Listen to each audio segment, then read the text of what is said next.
Baruch Hashem, on a fait B'siyata Dishmaya. Shavua Tov Mevorach à tout le monde. On a fait ce Tosfot exceptionnel de Matana Almenat Le'achazir. On a expliqué c'est quoi la définition d'un cadeau. Qu'est-ce qui peut être un cadeau, même si il ne peut pas toujours être commercialisé, mais du moment où il y a quelque chose Uma Hana'a El Shlema, où je peux en profiter d'une manière complète, ça le rend à moi. Alors on revient dans la Gemara.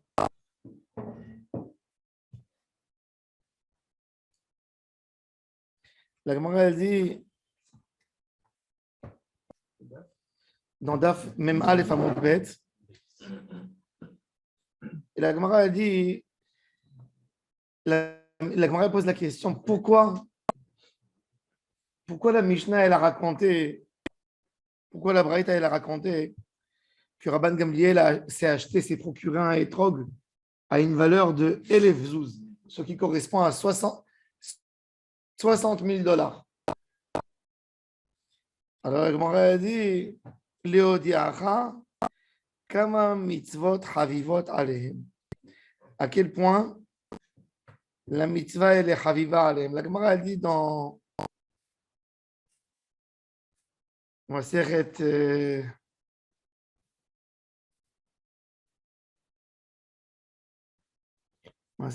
y a une Gemara qui pose la question jusqu'à combien dans Bava Kama, Daftet, Hidur Mitzvah, Hachlish, le Hidur Mitzvah, c'est combien? Combien un homme est censé à mettre de l'argent? Combien on doit dépenser pour une mitzvah? J'ai des moyens, on a des moyens. On a des moyens. Attends, on a des moyens, tu as des moyens. Je te dis par exemple, pour chauffard, maintenant tu es en vacances, tu es resté un peu plus, tu croyais qu'il y avait un chauffard, il n'y a pas de chauffard. Est-ce qu'il faut que tu payes? Tu as un ordre de payer quelqu'un un billet d'avion pour qu'il vienne t'amener un chauffard. Combien on est? Un juif, combien il doit mettre? Jusqu'où il faut y aller? Alors, Bémet, la Gemara a dit Hidur mitzvah achlish. A priori, sans faire de différence entre chaque mitzvah. Toutes les mitzvot. Toutes les mitzvot. J'ai lu une histoire sur un juif qui était à New York. Il y avait de la neige, tout était fermé. Il avait laissé cette filine à la synagogue. Il n'avait pas de filine. C'est-à-dire, il y a eu une tempête de neige. Tout New York était fermé. Il a des moyens, ce n'est pas un homme pauvre. Il a payé, ça lui a coûté 10 000 $ pour la mairie de New York, qui lui enlève il fallait lui enlever la neige depuis sa maison jusqu'à là. Et ils sont devenus fous quand ils ont vu que la personne, il était prêt de payer 10 000 $ pour prendre un objet de prière. Quand on a. Il faut savoir par contre, quand on n'a pas, combien on est obligé de mettre? Jusqu'à un tiers en plus. De ce qu'on a. S'endetter d'un tiers. Non, pas de ce qu'on a. De l'objet, oui, du prix normal. S'il n'y a pas, on n'est pas tôt. Ça veut dire dans un cas que l'homme n'a pas. C'est un problème. Parce que si... Par contre, pour une Avera, tout son argent, il faut donner pour ne pas faire une Avera. Ouais. Oui, mais ne pas mettre les films. Pour ne pas faire une Avera, non. Ne pas mettre les films, c'est pas une Avera. Non, c'est une mitzvah tassée. Dans cette définition, c'est mitzvah tassée. Parce que ça va en contradiction. Oui. Tu as dit que si quelqu'un n'avait pas d'argent par rapport à la cache-route, tu n'as pas dit que quasiment tu as mangé cachère? Non. Justement. C'est une Avera. Par contre, non. Ça veut dire, il a raison quelque part. Non, j'ai dit que dans un pikuach nefesh. Ou un soldat. Non, il faut savoir cette halakha. Jusqu'à combien? Il y a par exemple, une halakha intéressante. Quelqu'un, il n'a pas une mezouza. Est-ce qu'il doit sortir de la maison? Parce qu'il n'a pas de mezouza. Shabbat, il a vu l'El Shabbat. que sa mezouza n'est pas cachère. Sa mezouza est tombée de la maison. Est-ce qu'il est obligé d'aller maintenant? Il ne peut pas la fixer Shabbat. Est-ce qu'il est obligé de sortir de la maison et d'aller dormir dehors ou chez un voisin? Alors non, les postes qui me disent non. Il y a des choses qui sont logiques. On ne t'a pas obligé de sortir, de te comporter comme un mendiant. Il y a des règles. Ça veut dire, il y a des... Alors, en tous les cas, dans la mitzvah, alors il dit, Léodia, Rakama mitzvot, Chavivot aleh. Il y a juste un problème là-dessus, c'est que dans le cas de Etrog, on dit on peut payer jusqu'à 6 fois. Etrog, il rentre dans n'importe quel. Jusqu'à 60 000 $, il a payé. Alors maintenant, justement, c'est 6 fois. Il y a un problème. Pour nous, non. Pour nous, non. Pour nous, qu'est-ce que tu fais? En plus, le hidour mitzvah, quoi.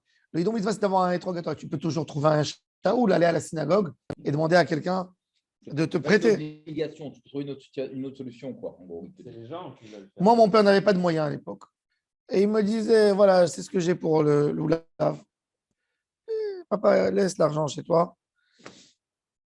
J'allais, je me mettais à côté du Rav Ovadia Yosef. Quand il a fini la bracha, je le regardais. Il me dit, tu n'as pas? Je lui dis non. Et il me donnait le sien. Donc j'avais le meilleur étrog. Et après, je lui rendais. Les copains, quand ils ont vu qu'il me donnait à moi, ils venaient tous sans pour qu'il leur donne. Et il dit non, lui, oui, pas vous. Pour moi, ça me paraît. Pour une autre raison aussi, si Rabban Gamliel il achète 50 000 $, Oui. et qu'il y a d'autres riches qui sont là. Mais tu vois bien qu'il y avait Rabbi Akiva, il ne s'est pas acheté. Rabban Gamliel, il s'est acheté, il avait de l'argent. Il pouvait se permettre. Non, c'est pas ça. C'est que tu vois. Non, c'est pas ça. C'est que tu vois la preuve. Tu vois la preuve qu'avec Rabban Gamliel, il y avait des gens, des météores. Il y avait Rabbi Akiva. Il y avait Rabbi Elazar Ben Azai. Eux, ils n'ont pas acheté. Ils ne sont pas permis à l'acheter. Lui, il avait.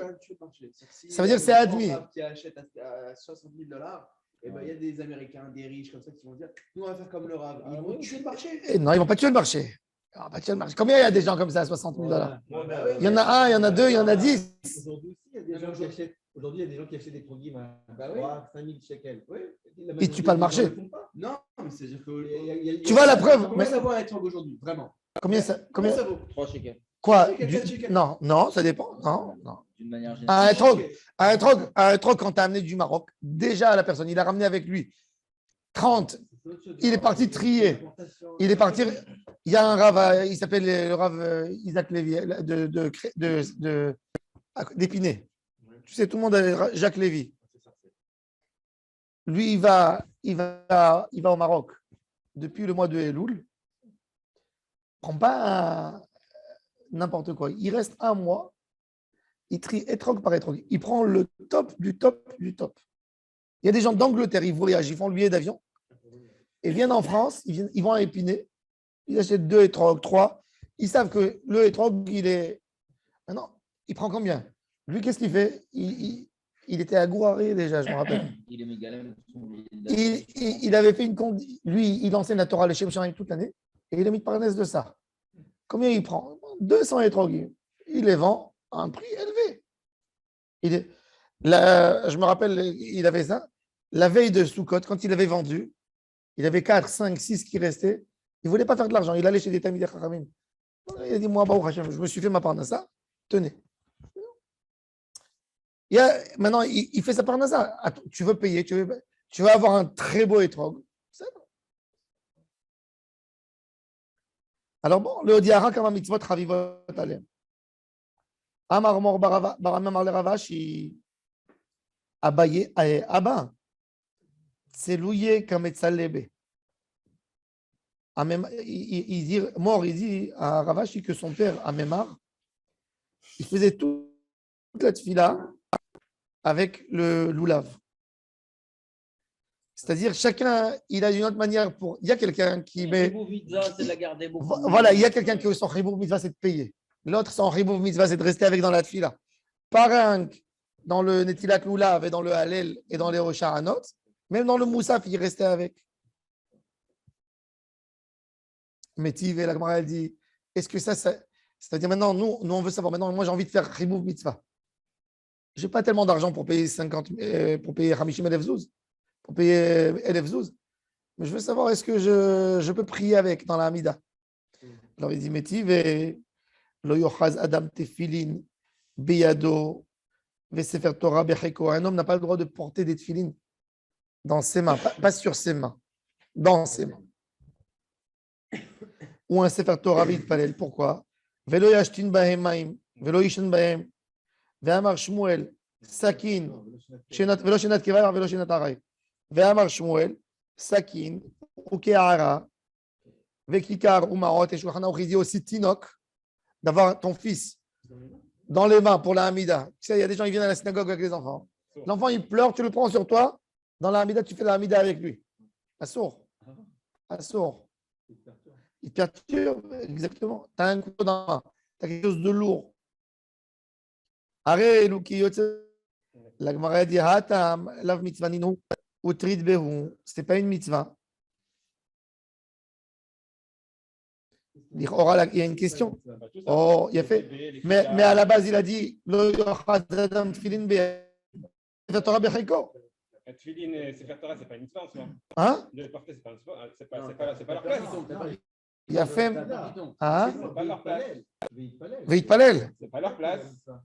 C'est pas leur place. Pourquoi? C'est la peur qui tombe. Hein? C'est ta route. Quoi ta route? Ta route, c'est ça, c'est ta route. Donc du coup, tu ne te concentres pas. Voilà. Alors attends, moi, je vous pose la question. Alors pourquoi t'es filin beyado non? Et où l'avoue. Et l'oulav, oui. Arrête, même le loulav, j'ai été déjà acquitté. Il y a de ça, Thibaut. Alors rappelez-vous la règle. C'est comme le mouktsé. Vous savez que quand on a le droit de lever un mouktsé Shabbat, tant que tu ne l'as pas enlevé de tes mains, tu peux le garder dans ta main autant que tu veux. C'est-à-dire, tu as un mouktsé que tu as le droit, goufo ou mekomo. Tu as un marteau sur ton lit, tu le prends, c'est cliché, mais l'arteau, il sort. Tu l'as dans ta main. Du moment que tu l'as dans ta main, tu peux le garder même 1 heure dans ta main si tu veux. Ça veut dire que tu n'es pas obligé de tout de suite le jeter. Même dans la Netilat Loulav, du moment où j'ai pris mon Loulav dans ma main, tant que je ne l'ai pas lâché, je suis encore dans la mitzvah. Et c'est ce que la Gemara elle veut dire, c'est mitzvah. Tandis que des tefilines dans ma main, ce n'est pas la mitzvah. Surtout, Un Sefer Torah dans ma main sans étudier dedans, sans lire, ce n'est pas une mitzvah. Le marteau, par exemple, je le prends en plein milieu de Shabbat. Tu n'as pas une raison pour le prendre. C'est une raison pour le prendre. Tu peux le prendre ou pour casser, ou pour casser une noix de coco, par exemple. D'accord. Tu as le droit.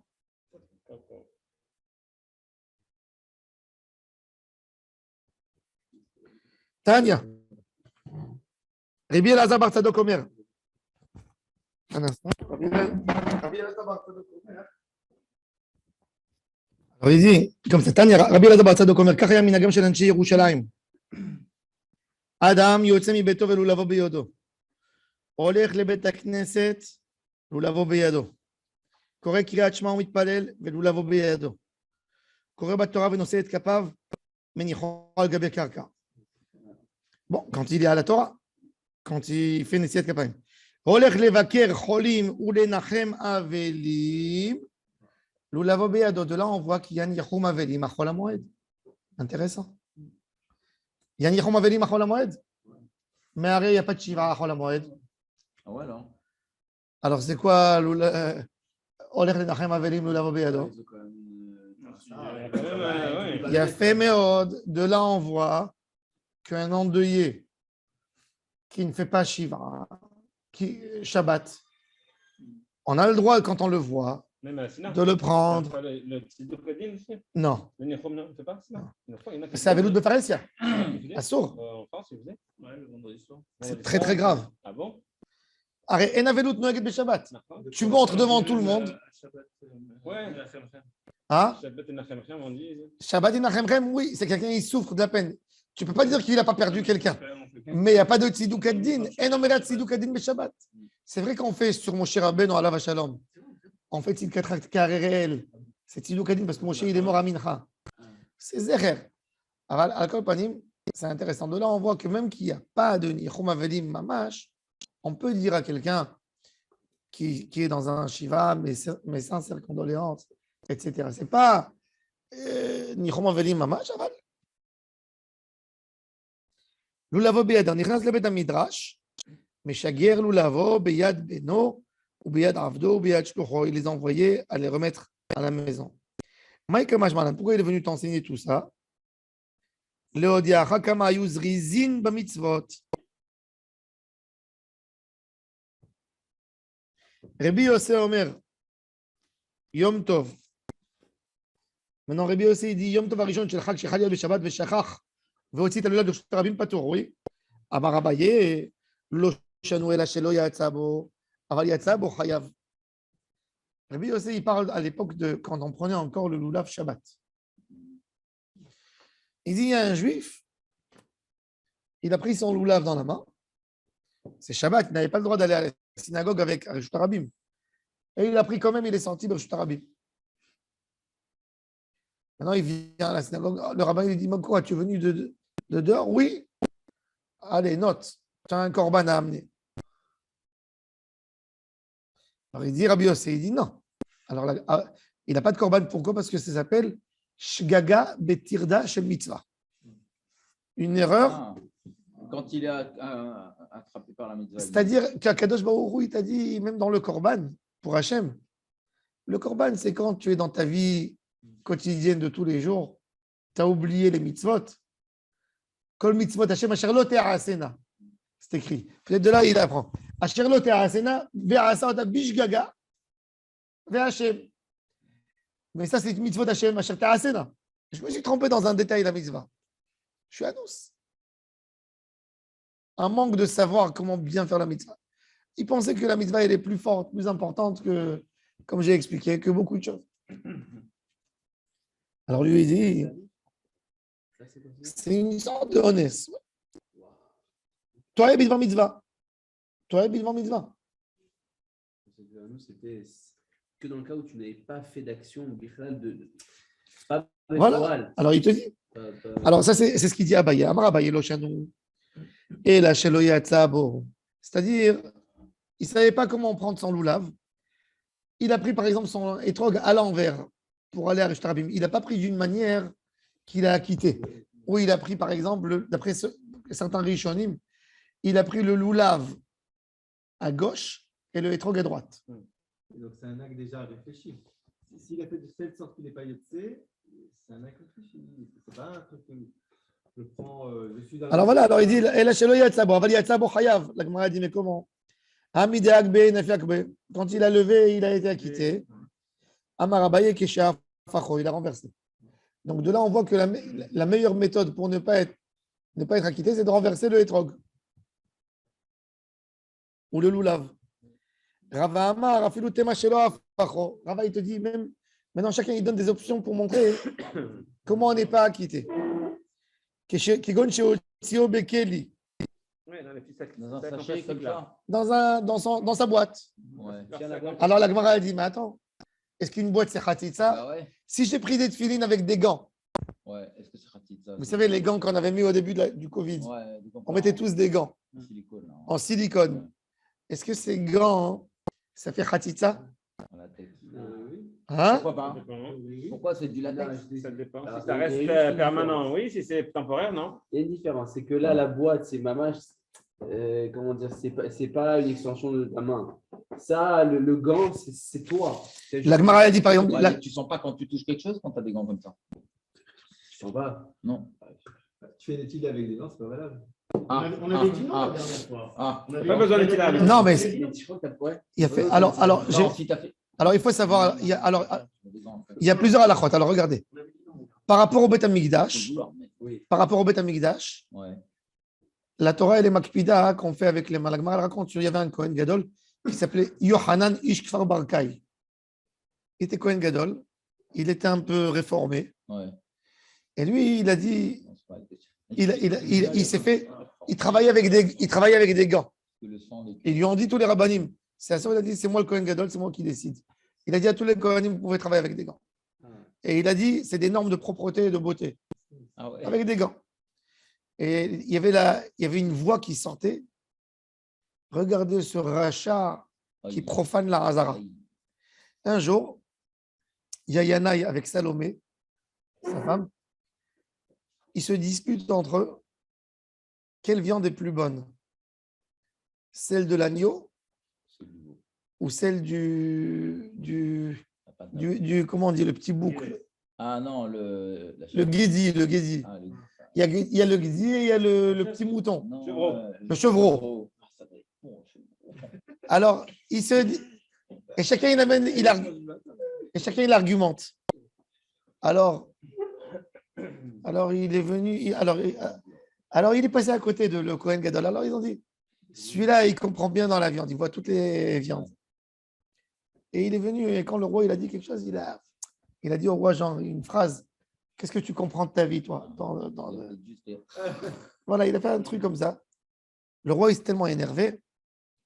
Il a dit, je vais le rendre Baal Moum. Il a dit, coupez-lui la main droite. Et lui, il a vu, déjà, il ne sera plus Kohen Gadol. Mais il a dit, lui enlever la main droite. Il est parti, il a payé à celui qui prenne la main gauche. Donc, il a payé de l'argent, il a coupé la main gauche et pas la main. La main. Après, le roi, il a dit, tu as fait ça pour même la main droite. Donc, les deux mains qu'il a travaillé avec contre la volonté d'Hachem, il les a perdues. Alors, là, la Torah, elle est makpida. Elle a dit chez Mechalel Koche Shamaim. Parce que là-bas, le shvar de la avoda, c'est Yadav Badam. C'est-à-dire ne pas montrer un dégoût. Bah oui, c'est pour Hachem. Il y a un Moël à Istanbul qui m'a posé la question. Il m'a dit normalement, dans les hôpitaux, n'importe quelle opération chirurgicale, c'est avec des gants. C'est la base. Même un dentiste, il est obligé de travailler avec les gants. Il ne travaille pas sans gants. C'est une norme.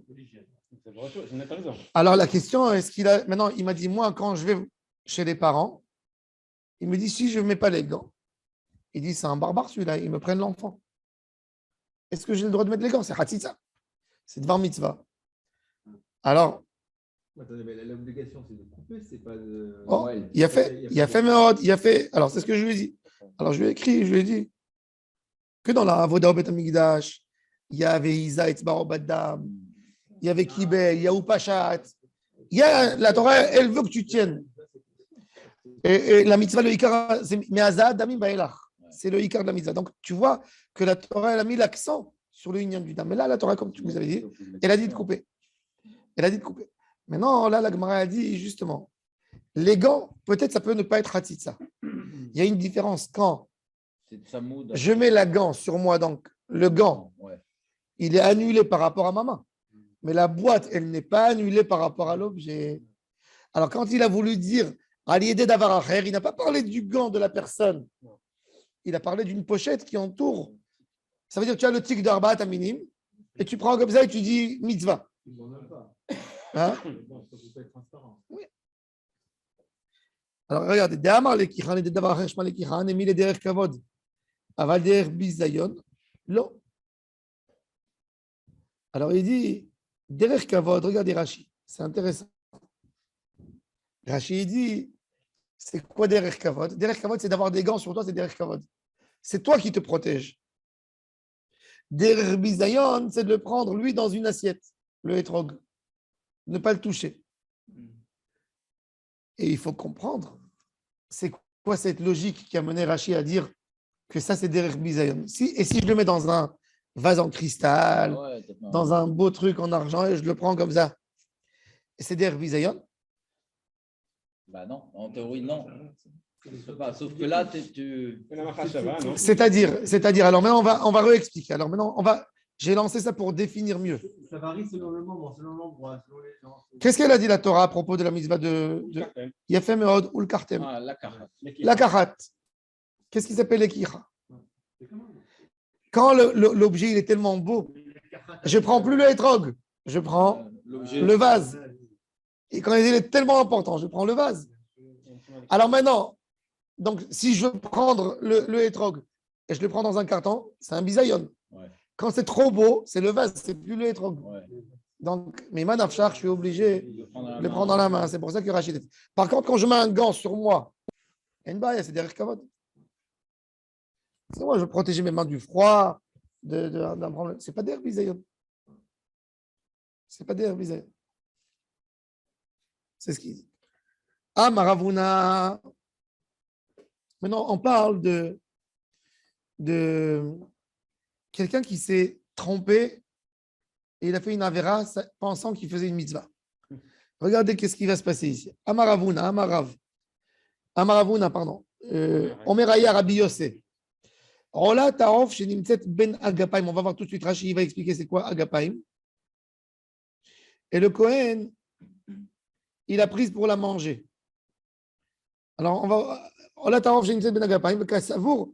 Hata Taof ve'achala. C'était une rola. C'était une rola C'est brûlé. qui est censée être brûlée complètement. Non, non, Et le Kohen, il y a une mitzvah pour le Kohen de manger la khatat. Et il a mangé une rola, c'est Chayav Mita normalement, c'est Kodesh Shamayim. Il a mangé un sacrifice qui appartient à Kadosh Baruch Hu. À 100%, il a mangé comme khatat. Le Kohen. Patour. Maïka Mashmalan, de Ta'a Bidvar Mitzvah, Patour. Il te dit que Ta'a Bidvar Mitzvah. Alors déjà, c'est quoi Ben Agapaim? Alors regardez Rashi. Rola Taof Shemizet Ben Agapaim. Nir'e Be'enai. De'ai Ben Agapaim Eno Lashon Rofot. Vous savez qu'en hébreu, comment tu appelles le bout de l'aile de la. Le kanaf, c'est le bas. Ouais. Mais le haut de l'aile qui attrape dans le corps, Ouais. ça s'appelle gapa. Gapa. non. Ouais. Agrafe. Hein? Agrafe. Ga- Gapa. Comment dire Gapa. les agrafes en hébreu? Gaf. Ouais. Et les agrafes, Maadek, comment ça s'appelle? Non, Sika. Ah, Ouais. Le gaf, c'est le gapaim, c'est Maga- le membre supérieur en Ouais. hauteur. Oui, mais tu dis aussi en hébreu pour couvrir le pied, tu dis magapaim. Une botte. Ouais. Ok. Alors il dit, et non la jeune en faute. Et là, les jeunes en faute. On l'a tarof, chez Nimtzet ben en faute amelukim la khatat, amefarkesim et la misbeach. Chez Permi, mais Nisim al keren nachat, qui est une bishritat kochim. C'est Rashi un génie. Khatat tarof הייתה נעשית על קרן מערבית דרומית. ושלושה דברים הייתה אותה הקרן משמשת מלמטה ושלוש מלמעלה. Il y avait les coins du misbeach, les cornes. Alors, on faisait trois choses en bas et trois choses en haut dans la keren qui était Maravi Deromit. Khatatarov, Milemata Khatatarov, Agashot ou Shiare Adam, Milemala, Nisuch Hamaim, Vayain, Veolatarov, Shiraba Bamizber, quand il y en a beaucoup, on les brûlait là-bas. Sheikar Mekomarov, Olatarov, le keren Dromit Mizrachit. Ou Kshayu Kohanim Rabim Omdim ou Molkim, Olatarov Mizrach, Vaim la Marav, Veneaset Sham Bekeren Khatatarov, et là, Shaola les Marla. Mais pourquoi il s'est trompé? En bas, c'était la khatat. En haut, c'est la rola pour brûler. Il a dit, ah, c'est ici. Quand il y avait trop d'un côté, on allait de l'autre côté. Il a pris, il croyait qu'il fallait la manger. Donc, Midor Mitzvah, il a fait une affaire. Alors il dit, alors pourquoi on a besoin de redire ça? Puisqu'on a déjà dit, c'est le même Rabbi Yossé de chez nous. Pourquoi il a besoin de dire deux cas de figure? Un, khatat aof, et l'autre, lulav et etrog. C'est Ta'abit var mitzvah. Il suffit un cas pour nous enseigner. Ouais, pourquoi il donne deux exemples? Alors il dit, Bravo. Maïka mashmalan ta'abit var mitzvah patur. Haïn noach. Alors il dit, Mao de tema. Hatam, ou de ta'abit var mitzvah patur. Haïn ou de avad mitzvah. Avalacha de ta'abit var mitzvah velo avad mitzvah. Il dit là-bas, il y a une mitzvah qui a été faite. Ah, c'est dans une seule action. Il a fait une mitzvah. Mais là-bas, dans le Kohen, quand il a mangé, il n'a rien fait. Il a mangé la rola. Il n'a rien fait. Là, en fin de compte, il va faire sa mitzvah. Il viendra à la synagogue, il prend son loulav dehors. Il a fait une avera au début, mais il finit en faisant une mitzvah. Mais là, quand le Kohen, il a mangé la rola tarof, il n'y a ni kapara, il n'y a ni rien du tout.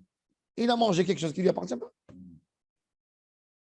Ça aussi, ça rentre dans les règles, dans les paramètres de Ta'abit var mitzvah. La Hachava qui compte.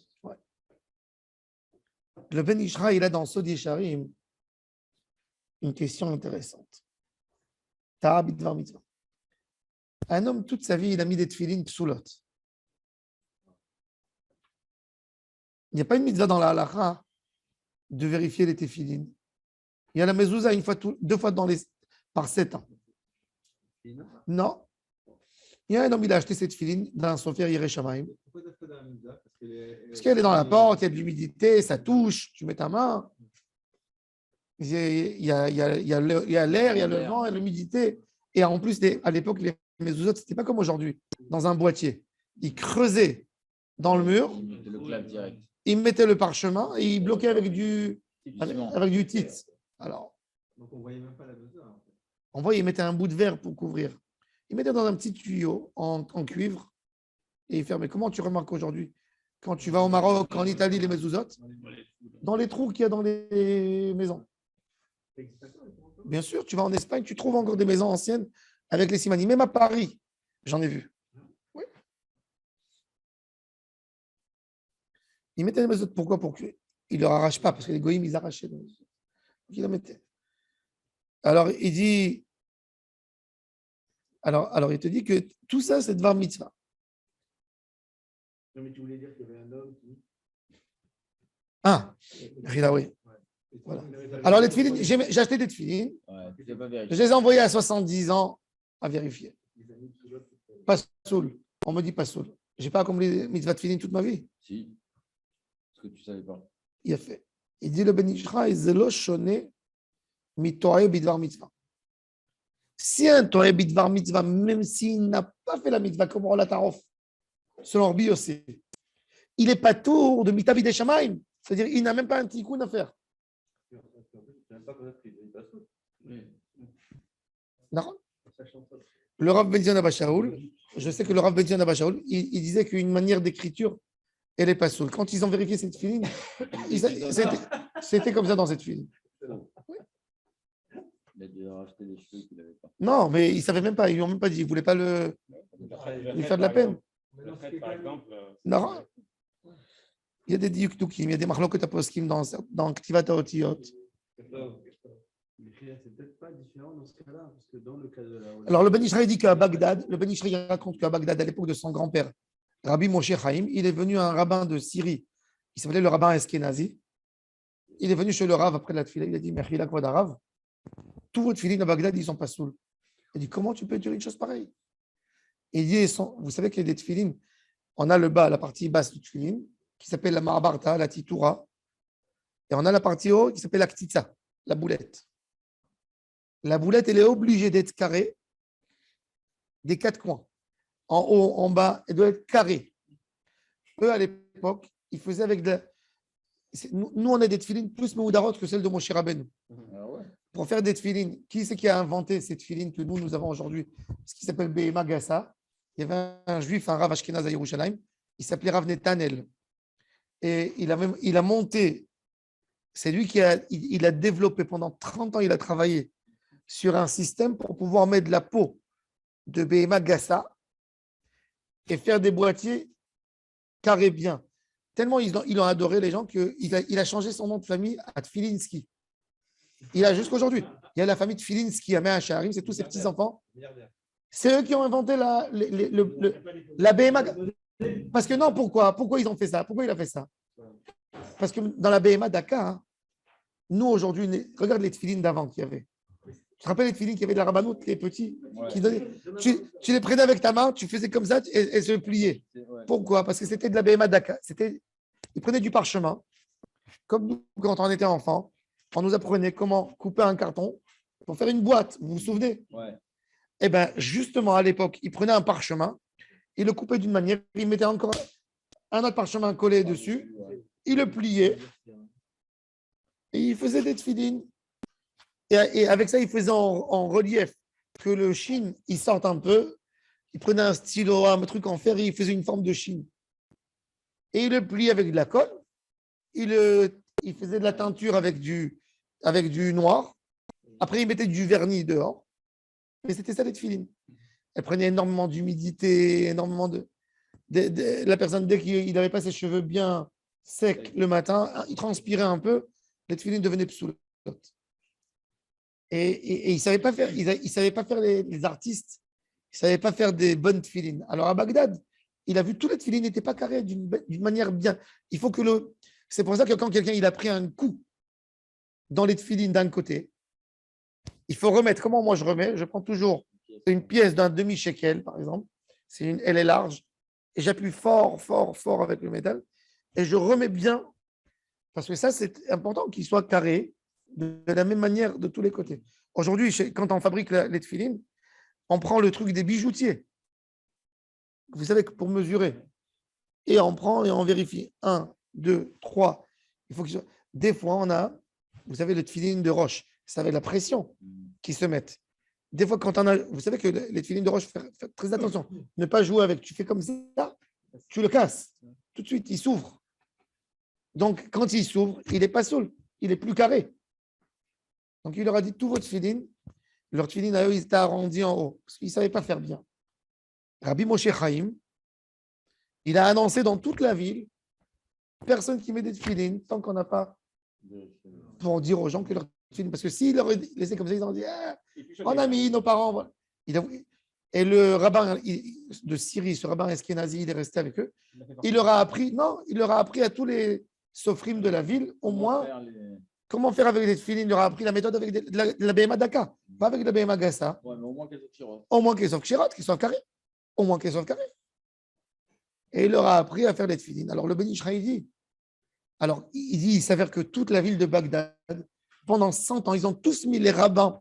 Tout le monde, ils ont mis des tefilines psoulot. Alors, est-ce que tu veux dire qu'ils n'ont pas fait la mitzvah? Est-ce que tu dis? Alors, il amène une des preuves qu'il amène. C'est d'ici, c'est cette Sugia. Voilà, regarde. Rabbi Yossé, il a dit que quelqu'un qui a voulu manger de la hatat, c'est une mitzvah. Et il a mangé la avera. C'est mitabile shamaim. Il n'est pas tout complètement parce qu'il pensait faire une mitzvah. C'est-à-dire que Rabbi Yossé, il dit, ça s'appelle, même là, il y a la règle de Tarout bidvar mitzvah. C'est-à-dire que quand quelqu'un il est inconscient, ce n'est pas de sa faute. C'est les rabbinim qui se sont trompés. Tout le monde, le public qui pensait qu'il a fait une mitzvah, c'est considéré minashamayim parce que la règle de Rabbi Yossé, c'est que patour dans Shogeg bidvar mitzvah. Il n'y a même pas de mitzvah. Ouais, c'est ça. Il te dit que dans le date, tu Il y a une apprends mitzvah. qu'il y a une mitzvah. Mmh. Ça, c'est le chidouche. Parfait. On peut se battre là-dessus, mais c'est une preuve de la Gemara. Et c'est Mouskam la halakha. De la Gemara, je comprends que je ne suis pas tour d'une Mais Avera. non, parce que Rabbi Yossé, il a donné deux schémas. Rabbi Yossé, il a dit une règle. Il a dit que quand tu fais une mitzvah, tu n'es pas tour mechatat. Ça veut dire, quand tu es toé bidvar mitzvah, tu n'es pas tour mechatat. Arrête ici, un homme qui a mangé sans faire exprès, un korban qui n'est pas à lui, il a besoin d'amener un sacrifice. S'il n'est pas tour, c'est-à-dire que même s'il n'a pas fait une mitzvah, parce que quand j'ai fait moi mon loulav, en fin de compte, j'ai accompli une mitzvah. Je suis venu à la synagogue, j'ai réalisé ma mitzvah. Donc je peux comprendre que je ne suis pas tour. Mais là, dans la rola et la khatat, il n'y a rien. Dans la rola et la khatat. J'ai mangé la rola au lieu de manger la khatat. Je n'ai rien, donc je n'ai pas mangé la khatat. Je n'ai pas fait une mitzvah, c'est une autre chose. Et j'ai mangé la rola, c'est une avera. Quand même, comme je pensais que c'était une mitzvah, tu vois que même dans ça, il a élargi le cas. Et il n'est pas tour. Donc c'est-à-dire que quand je pensais faire une mitzvah et j'ai fait une avera, comme je pensais faire une mitzvah, je pensais faire une mitzvah. Pour répondre à sa question, Deux sujets. pour répondre à sa question, il faudrait savoir si celui qui a fait la Ola, il est quitte ou pas. Non. Oui, il est quitte. Tout le monde est quitte. Il est quitte. Non, mais ce qui est bizarre, c'est que tu fais le. Celui qui a mangé la Ola, il pense en Il y a deux notions. Non D'accord. seulement Celui qui a Celui qui a fait le korban. il a un tort par rapport à ça, mais est-ce qu'il a un tort par rapport à la vera qu'il a fait de manger du hola? Oui, Aussi, les oui. deux. Il y a deux Toi- choses, les deux sujets. Tosfot, il nous explique, il dit c'est quoi ce Mano Baoul, pourquoi il est taroud. Il dit dans le loulav, il veut vite faire la mitzvah. Il a peur de rater. Et il dit, et qu'est-ce qu'il y a dans la rola? Il a peur que ça arrive à notar, à son notar, parce qu'il faut la manger rapidement. Ouais, donc il est obligé aussi de se dépêcher. Donc il dit qu'il y a une erreur. Donc on voit ce inyan d'une erreur. Par contre, quelqu'un qui n'a pas vérifié sa mezouza 18 ans. 2 fois en 7 ans. Et là, il y a eu un problème. Celui-là, il a besoin d'une capara. Pourquoi? Parce que tu pouvais vérifier. Tu avais le rôle de vérifier. Tu étais engagé par la halakha. Oui. Il y avait Moi, je me rappelle. Moi, je me fais toujours. Je sais toujours. Tous les 3 Rosh Hashanah, je vérifie ma mezouza.